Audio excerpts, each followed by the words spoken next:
नमस्कार। आज हम बात कर रहे हैं भारत में हाल ही में कुछ पाकिस्तानी यूट्यूब और इंस्टाग्राम चैनलों के दोबारा दिखने लगने की, जिन्हें पहले ब्लॉक किया गया था, खासकर ऑपरेशन सिंदूर के आसपास। हमारे पास इस पर एक यूट्यूब वीडियो का विश्लेषण है, एक ट्रांसक्रिप्ट है, और इसी के जरिए हम इस पूरी स्थिति को समझने की कोशिश करेंगे। तो चलिए देखते हैं इस जानकारी में क्या है और समझने की कोशिश करते हैं कि इस अनब्लॉकिंग का असल मतलब क्या है, खासकर तब जब एशिया कप बिल्कुल नजदीक है। जी बिल्कुल। तो शुरुआत करते हैं कि कौन कौन से चैनल्स और हैंडल्स हैं जो अब भारत में फिर से एक्सेसिबल हो गए हैं।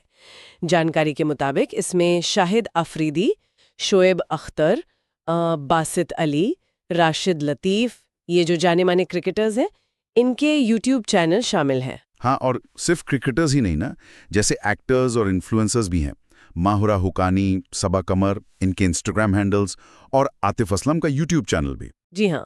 और ARY डिजिटल HD जो एक ड्रामा चैनल है, वो भी अब यहाँ देखा जा सकता है, ऐसा बताया गया है। अच्छा, लेकिन जो न्यूज़ चैनल्स थे जैसे डॉन न्यूज़, ARY न्यूज़, जियो न्यूज़, वो अभी भी ब्लॉक्ड हैं। हाँ, वो अभी एक्सेसिबल नहीं दिखे हैं, जानकारी यही कहती है। और देखिए, विश्लेषण में शाहिद अफरीदी का खास जिक्र है। उन्हें पाकिस्तानी एस्टैब्लिशमेंट का एक तरह से गो टू पर्सन बताया गया है प्रोपेगेंडा के लिए। और शोएब अख्तर की वो पुरानी 2 नेशन थ्योरी वाली टिप्पणी का भी हवाला दिया गया है। और एक दिलचस्प बात जो अक्सर उठती है और इस विश्लेषण में भी है कि भाई, कलाकारों या खिलाड़ियों का कोई एक देश नहीं होता, पर पैसा कमाने के लिए उन्हें एक बड़ा बाजार चाहिए। हाँ, और वो बाजार अक्सर भारत होता है। हाँ, ये बात तो है। अब इसको अगर एशिया कप से जोड़ें तो भारत इस बार एशिया कप का आधिकारिक मेजबान है।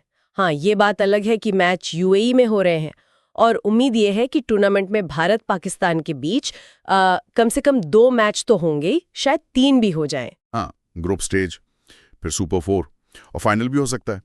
7 सितंबर, 14 सितंबर और शायद 21 सितंबर। तो सवाल ये उठता है कि क्या इन क्रिकेटरों के चैनलों का ठीक एशिया कप से पहले खुलना ये सिर्फ एक इत्तेफाक है, या इसके पीछे कोई सोची समझी रणनीति है? मतलब विश्लेषण तो इसी तरफ इशारा कर रहा है कि हाँ, ये व्यूअरशिप, TRP और जो विज्ञापन से कमाई होती है, उसको बढ़ाने का एक तरीका हो सकता है। और क्योंकि BCCI मेजबान है तो जाहिर है आर्थिक फायदा काफी बड़ा जुड़ा इससे। बिल्कुल।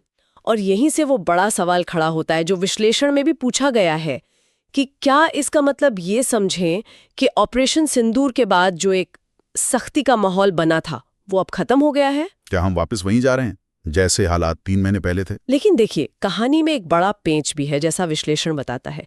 एक तरफ तो ये चैनल खुल रहे हैं, लेकिन दूसरी तरफ जमीनी हकीकत कुछ और ही तस्वीर दिखा रही है। पाकिस्तान प्रायोजित आतंकवाद तो रुका नहीं है। अभी हाल ही में जम्मू कश्मीर में एक पाकिस्तानी आतंकी गाइड पकड़ा गया। हाँ, वो खबर आई थी। जी, और आसिम मुनीर के बयान देख लीजिए। आतंकी गुटों की गतिविधियां वो सब जारी हैं। मतलब एक विरोधाभास सा है, चैनल खुल रहे हैं लेकिन आतंकवाद भी चल रहा है, और हमारे सुरक्षा बल तो अपना काम कर ही रहे हैं, आतंकियों का मुकाबला कर रहे हैं वैसे जैसे पहले करते थे। हाँ, वो तो है। और शायद सरकार की प्रतिक्रिया भी, मतलब विश्लेषण कहता है कि शायद वो पहले की तरह निंदा तक ही सीमित रहे। अमेरिकी दबाव वाली बात को इसमें ज्यादा महत्व नहीं दिया गया है। और इन सब के बीच एक मानवीय पहलू भी है जिसे नजरअंदाज नहीं करना चाहिए।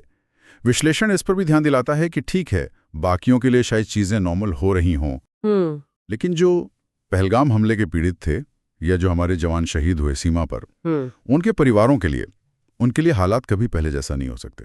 ये एक बहुत मार्मिक बिंदु है।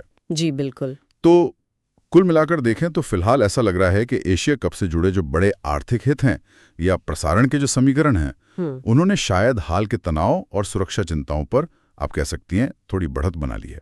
इसी वजह से शायद ये अनब्लॉकिंग हुई है। कई बार ऐसे संतुलन साधने पड़ते हैं। हाँ। तो ये हमें एक अहम सवाल के साथ छोड़ जाता है कि ठीक है, चैनल खुल रहे हैं, मैच होने वाले हैं, इससे एक ऊपरी तौर पर नॉर्मलसी का, एक सामान्य स्थिति का एहसास हो रहा है, शायद वैसा ही जैसा ऑपरेशन सिंदूर से पहले था। पर क्या जमीनी हकीकत वाकई सामान्य हुई है, खासकर तब जब सुरक्षा की चुनौतियां बनी हुई हैं और हाल की हिंसा का दर्द वो अभी भी ताज़ा है? इस पर सोचने की जरूरत है।